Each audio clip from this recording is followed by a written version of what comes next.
Welcome to Improving Sales Performance, a podcast highlighting tips and insights aimed at helping sales organizations realize and maybe even exceed their goals. Here, we chat with thought leaders, experts, and gurus who have years of sales experience from a wide range of industries. I'm your host, Matt Sunshine, CEO at the Center for Sales Strategy, a sales performance consulting company.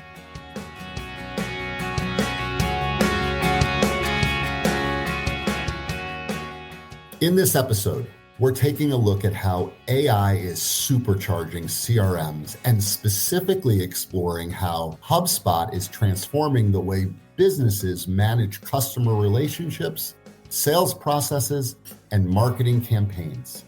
Helping me break it all down are Maryanne McWhirter and Emily Hartzell, both VP Senior Directors at Lead G2.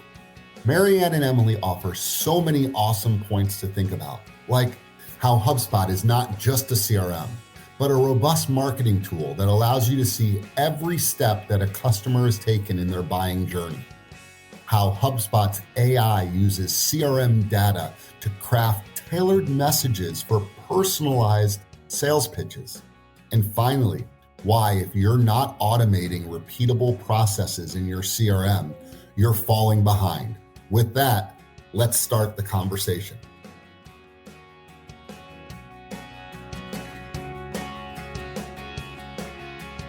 All right, so let's, Maryanne, let's come to you with this question. So before all this AI, CRMs were primarily just used for data entry and kind of like basic reporting. But now with so many different AI tools available, what are some of the most time-consuming tasks that can now be automated, and specifically with the HubSpot CRM?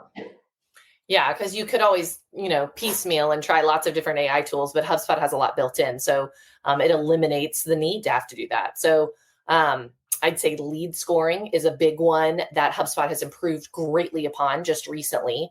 AI can prioritize leads based on engagement and intent and where they've been on your website pages and what forms they've filled out.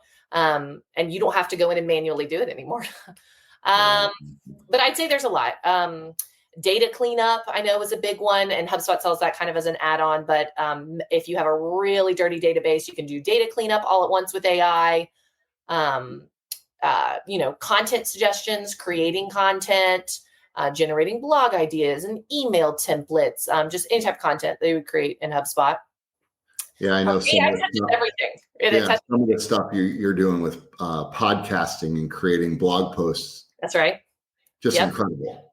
Yeah, uploading a piece of content and having it they call it the remix, but it creates all different types of content from that type of content. AI does it all. Specifically for the CRM, HubSpot and CRM tools now, but I'm talking specifically about HubSpot, have the ability to enrich existing CRM records. So you could have a contact that maybe historically you'd have to do some digging on your own, go to LinkedIn, go to Google, go to the website page, kind of like uncover things on your own. Whereas HubSpot and, all kinds of probably other CRMs like the Zoom Infos of the worlds and stuff, which are not CRMs, but it does a similar thing, right? It's all in HubSpot now.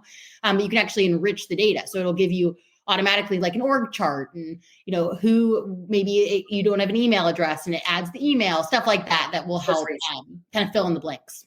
Yeah, it does research for you. And it also does workflow automation. So like creating tasks for you based on, customer intent, right? What customers or what actions they're taking. So now do this based on that. Mm-hmm. Lead nurturing, sequence enrollment, task setup.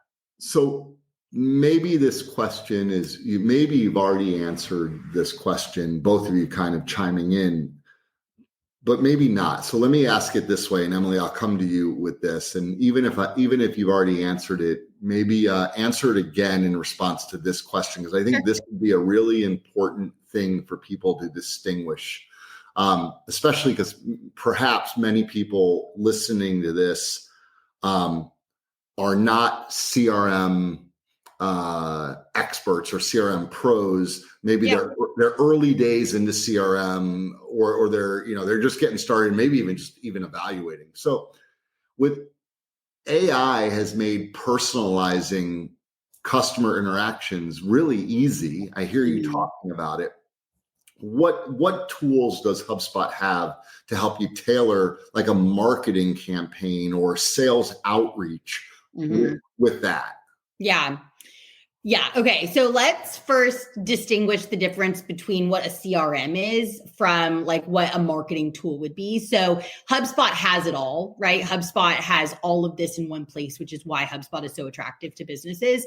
But the CRM in itself is just really a database, right? It's a database of your contacts, it's a database of your companies. It's a way for sellers to track their people, track their customers, track their deals, track any interactions, emails they've had for themselves to know and to keep record of. And ultimately, like if they were to move on to another job or get promoted within the company, someone would be able to like swoop in and keep going with that sale. Okay.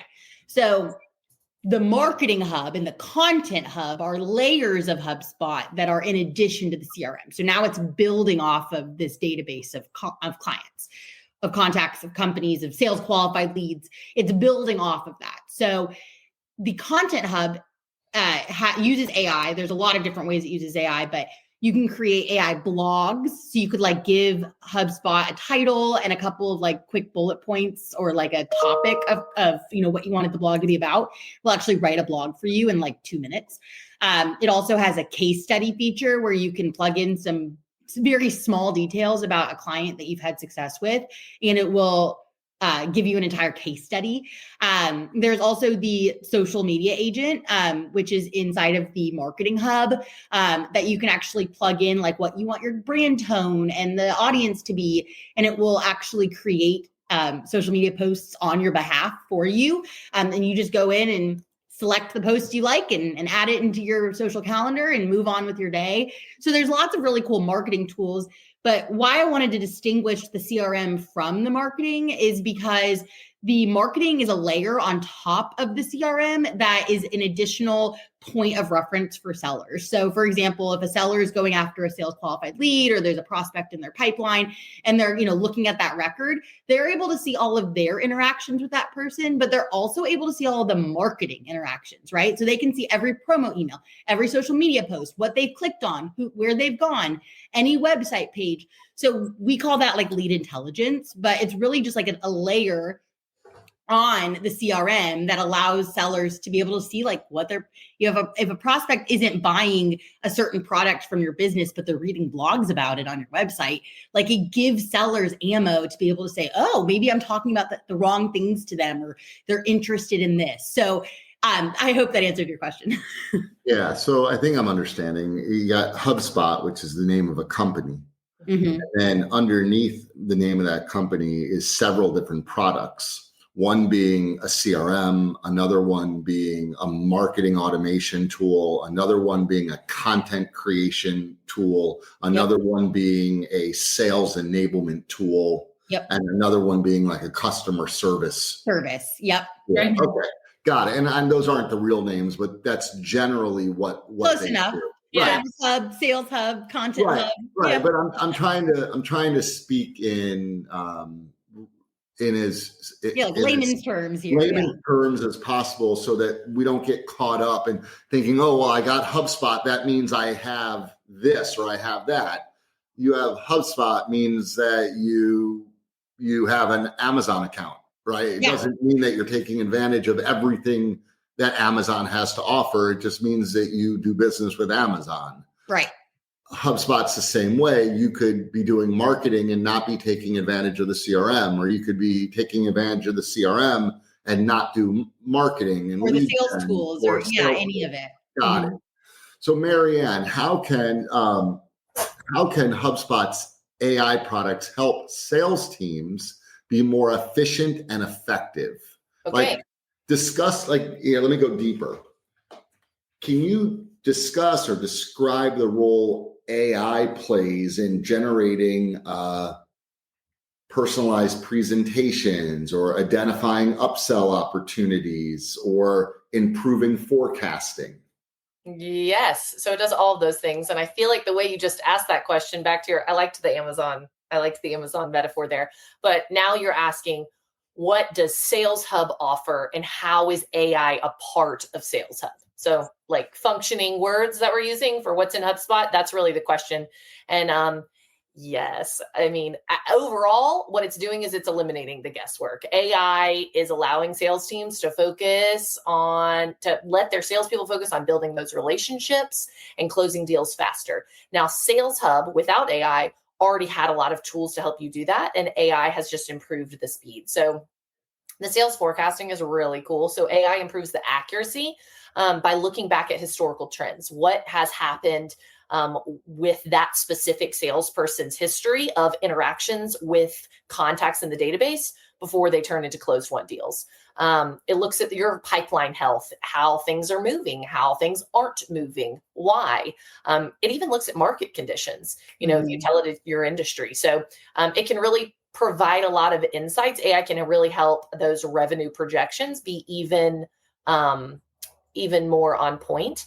And I think that's really cool because Sales Hub before AI could do that if all the data in was data out, but the AI really helps with outside data as well as historic data for that salesperson using it. So that's really cool, the forecasting. And then personalizing sales pitches. AI uses the CRM data and purchase history and consumer behavior, and it can craft tailored messages. I mean, it's kind of like the content hub too, right? It's creating content that's personalized to what's in the CRM, so the salesperson doesn't have to sit there and do it. If the information's all in the CRM, salesperson doesn't have to look at it and type it up themselves. The AI can do that.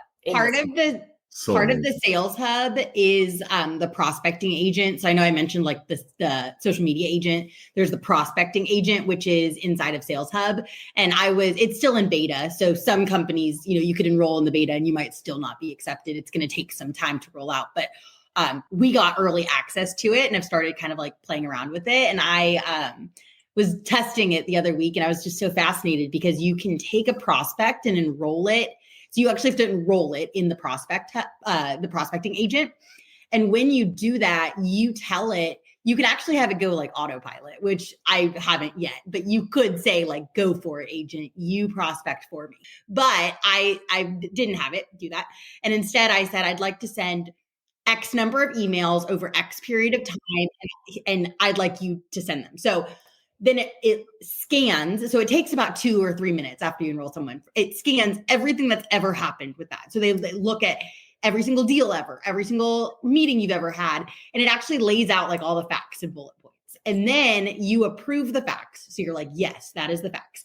And it then crafts tailored emails based on the recordings in the CRM, the calls it sees you've had. Like it knows you, it knows your relationship with this prospect, and then it makes emails that make sense, which is very cool. And like, unlike anything I would have thought HubSpot would be able to do, it's here. It's very cool. And unlike other AI, because you don't have to log it, you don't have to drag and drop. Oh, I've had this conversation. It looks at what's already there, and if you are tracking your emails and the information is automatically being put into HubSpot, you're not having to put anything in. Sure, it's just doing it.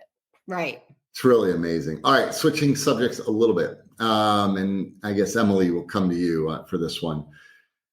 So I think in the last 6 months to a year, the idea of using a virtual assistant or a chatbot has become easier and easier. Even people are more comfortable talking to Alexa, more comfortable talking to Siri, more comfortable with voice commands.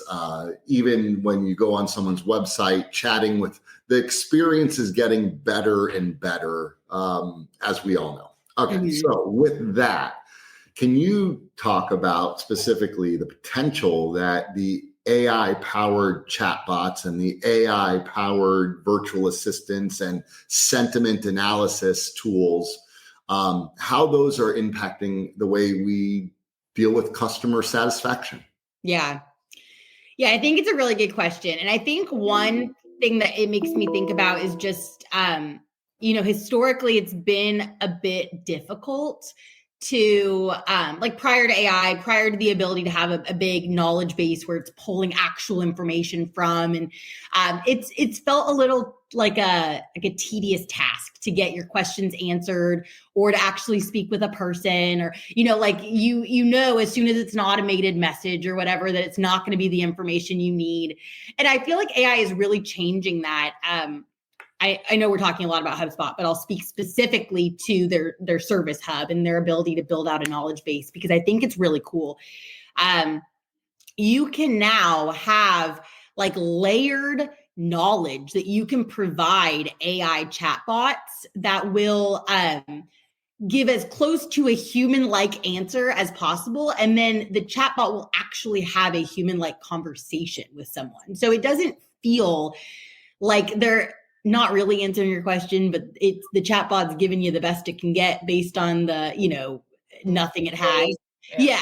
It's getting to the point where these chatbots are using AI and it's actually giving relevant information that's truly answering questions. And so it's helping companies not have to have the human power sitting behind the desk to answer it, but rather having the human power, building the relationship with these people and, furthering upselling their company, instead of having to answer the mundane, tedious tasks. And AI is actually answering the tasks. So they're actually getting questions answered by chatbots. And go ahead. No, go ahead. I was just saying, everything that the two of you have been talking about, which to me just sounds absolutely incredible. And I can't figure out why anybody listening to this wouldn't say, well, wow, we would be a better organization if we had that. And I think what they'd really say is if we had that and we were using it, and we'll get to that in a second, but setting it all up isn't easy. And that's something that the two of you and all of Lead G2, that's what you do, right? You set it all up, you make sure it works, and then you work with companies to make sure that they use it and get the results that they need. Am I saying that simplistic enough? That's right. Yeah, I think so. Set it up and train, right? Make sure that you understand how to use it. All right. Yeah. So go ahead, Emily. I was just gonna say, like, when we're talking about all this stuff, the social media agent being able to post social media posts, you have to give it the information that it needs in order to do that, which requires typing in your entire target persona and all the buying information. That's just one example of many. In order for your AI chatbot to have a knowledge base to pull from, you have to make the knowledge base, and all of that stuff takes time. So, like you were just saying, people do invest quite a bit of money into having HubSpot as their tool, and feeling like that investment alone is enough for the success. But I do feel like a really big missing piece is the usage and the training that comes with the tool. Yeah, it's kind of like in sports. You can buy a sponsorship of a sports team, mm-hmm. but unless you're going to also take the time to activate that sponsorship, it's not really as valuable. And it's the same with any of these tools. You can make the investment to invest in them, but unless you're going to make the investment, the time investment and the financial investment to activate them and use them, you're never going to realize the full potential. So on that, Maryanne, I think so many people, they only really choose to learn a few of the tools that they have within their CRM. With more and more tools becoming available, how can businesses ensure that people are staying ahead of the curve? I guess another way to say this would be, what features do you see people not using enough? Well, I'll take a second to just plug Lead G2 and say, you don't have to learn all the features. You just have to hire an agency that can tell you which ones are going to work best for you and set it up for you. But I also think ongoing training and having an internal champion. I mean, there's a lot of ways to make sure that you're using the tools you have and kind of getting set up the right way. Like we were just talking about, it's important. But features that are underused, it varies, right? Like it depends on who it is. But I would say automation in general. Mm-hmm. I think people know workflows and automation exist. And I don't think they take great advantage of that. I think people overlook the advanced opportunities for lead nurturing that exist without a touch involved, right? Like there's a lot of automation you could do. AI, but that's new. I think that's underused because it's new and people are learning and trying to understand where to start with that. Customer. I'll tell you, I think the most underused thing. Tell me.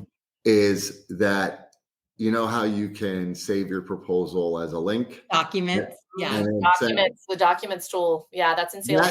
That's not new, but I think it's so underused because why wouldn't you use it? You get information like when it's opened and how long do people stay on every single page. And people don't use it. I agree.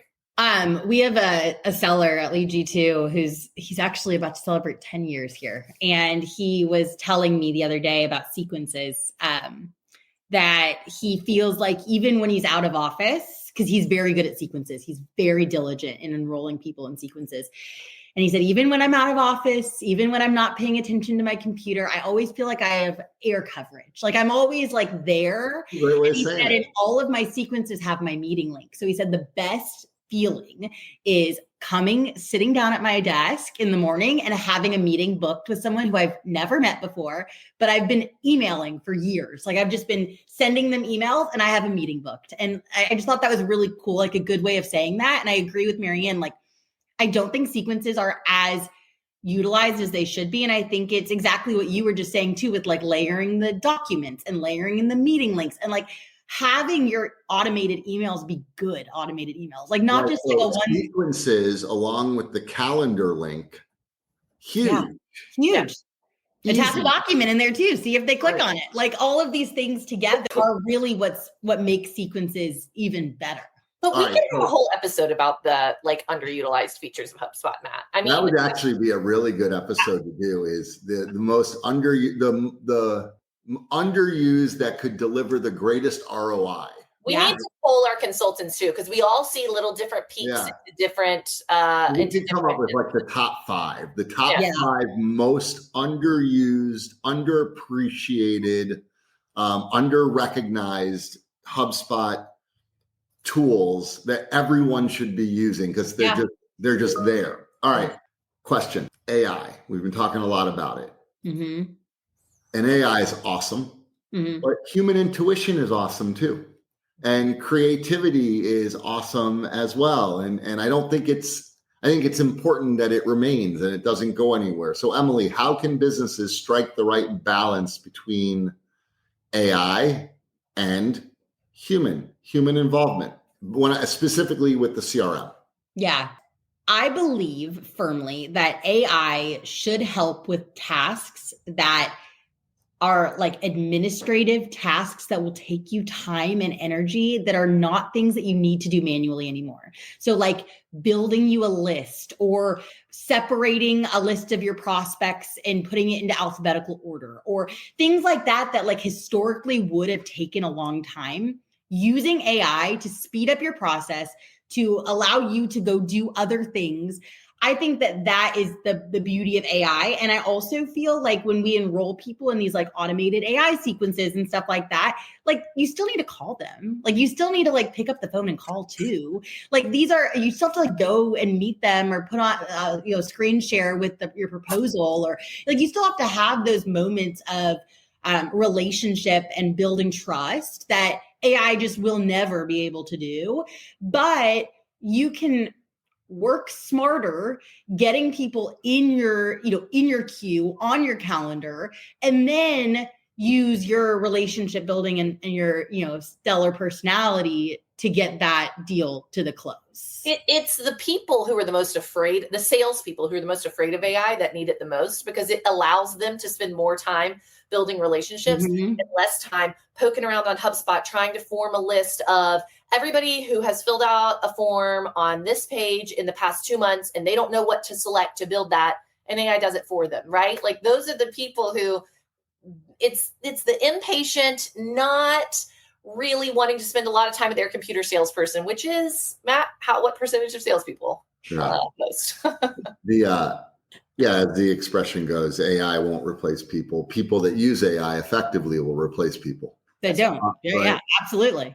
All right. Final thoughts from each of you, and you guys can decide who goes first. What advice would you give an organization who hasn't fully embraced the AI capabilities of their CRM? Don't be last. You don't have to be first, but don't be last. You got to do it. Start somewhere. Don't try to do it all at once, but start somewhere. I think we've given a lot of small tips just here today. I think if you took one of them and implemented it, don't be the last one, because people are doing it. It's not a big idea, not a big deal until you find out your direct competitors doing it at a really high level, and then you're flat-footed and far behind, and that's not a good feeling. Emily, final thought. I would say that at least, at LEG2, we do a lot of sales training. We talk to a lot of salespeople. And I think the biggest thing, and probably preaching to, the choir here, but ultimately showing sellers, showing organizations how it's going to make their lives easier and how they're going to see more wins from it. So instead of just like blanket talking about AI, like use AI, just go use it, like talk about specifics and how it will make an impact. So like pulling up your screen, showing the prospecting agent, watching you enroll one person and like literally talking through, okay, these are the emails that it just made for me, and it will send them on its own without me even at my desk, like talking through the why and how it's going to actually make their lives easier. Because I think a lot of times it's just talked about in like a blanket sense, like AI will make your life easier, but like actually showing those specifics, I think will increase adoption. All right, that's it. Thank you so much. I think that's a great way to end it. And I think that you're right. I think that showing the benefit of it, not just showing what it can do, but how it can help. And Maryanne, to your point, just do it. Just pick one. Pick one thing, start doing it. Don't be last, jump in, right? As someone that we all know once said, the best time to plant a tree is 20 years ago. 20 years ago. And if you're not using, time is today. Right. And if you're not using a CRM, start there. Yeah, start using one.